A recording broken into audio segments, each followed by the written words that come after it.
Hi, thank you for watching Digging to China. I'm Dong Sean. If you have not done so already, please subscribe to my channel. Thank you very much.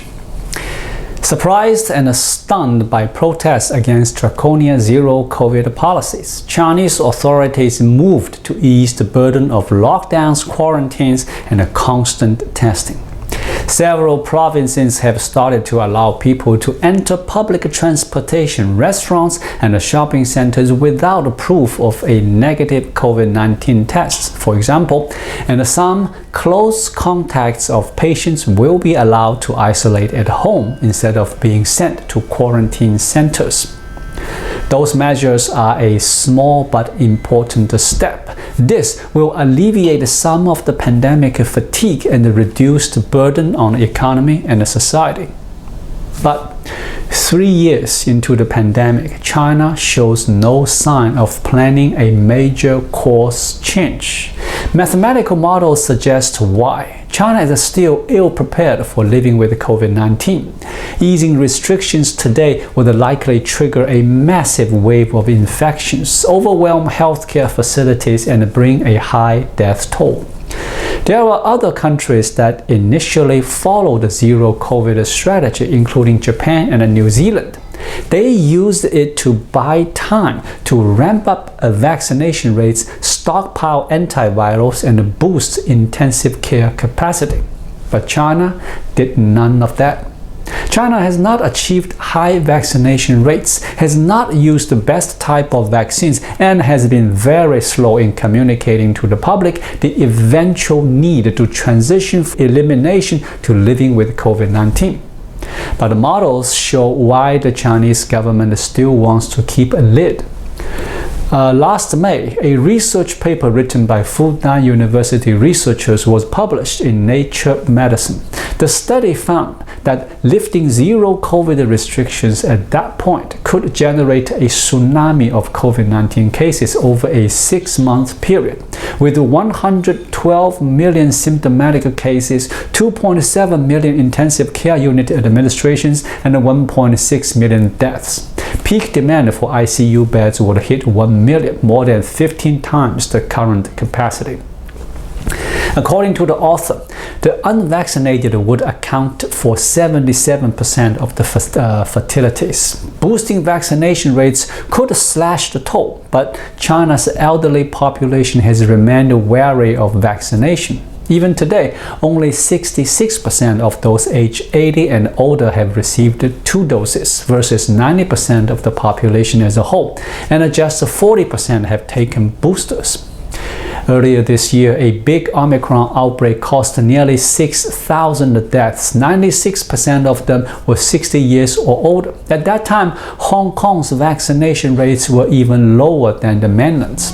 In the first 3 months of this year, the city had a COVID-19 death rate of 37.7 per million population, among the highest anywhere.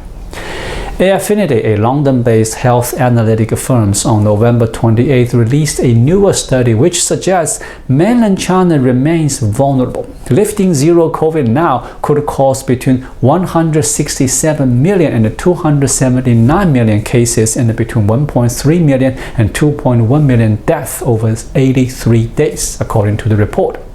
Many of these fatalities would be the result of Xi's policy.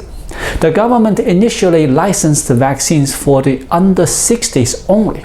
It cast doubt on the safety of foreign vaccines while promoting traditional medicine, and it failed to incentivize local officials to put jabs first.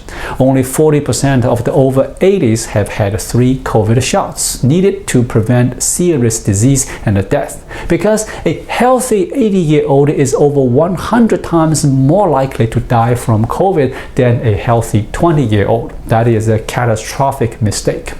The party is willing to lock down millions for weeks on end, but it has failed to deal with vaccine skepticism among the elderly. Besides being underused, China's vaccines are less effective than the messenger RNA vaccines available elsewhere. A study in Hong Kong showed 3 shots of either messenger RNA or Chinese vaccines were more than 90% effective in preventing serious illness and death among those older than 60. But 2 doses of the messenger RNA vaccine were significantly more effective than 2 shots of CoronaVac. A separate study suggests that CoronaVac's protection wanes more rapidly. In May 2021, biotech and China's Shanghai Fosun Pharmaceutical agreed to set up a 50-50 joint venture to make and sell BioNTech's shot in China. But the product never received regulatory approval, perhaps to protect China's homegrown vaccines. 4 Chinese companies have mRNA vaccines in various stages of development, but none has received the green light either. Pfizer's COVID-19 drug Paxlovid is available in China and is a locally produced monoclonal antibody therapy, but it's unclear how many doses China has. In a world with plenty of vaccines and antivirals, the benefits of Mr. Xi's zero-COVID policy are no longer accruing. And so Mr. Xi faces a dilemma. To keep the disease in check has become socially and economically costly, but to lighten the burden risks causing an epidemic. By making the zero-COVID policy into a test of loyalty, Mr. Xi has turned a health crisis into a political one. By imposing the daily apparatus of detection and enforcement, he has cut against the idea that his COVID policy puts people first and instead brought an unbending authoritarian state into every home. By sticking with zero-COVID despite the effects on the economy, he has cast doubt on one of the party's chief claims to power, that only it can guarantee stability and prosperity. As the Chinese viewers of the World Cup notice that they are locked down when other countries are free and maskless. As the world looks on, the failure of zero-COVID is not only a life-threatening error, but also an embarrassment. During his first 10 years in power, Mr. Xi exerted increasing control over politics and the economy without paying a price.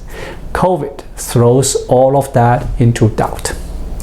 Thank you for watching. Please leave a comment and subscribe to my channel. Just click the subscribe button right here. I'll see you again shortly. Until then, be well.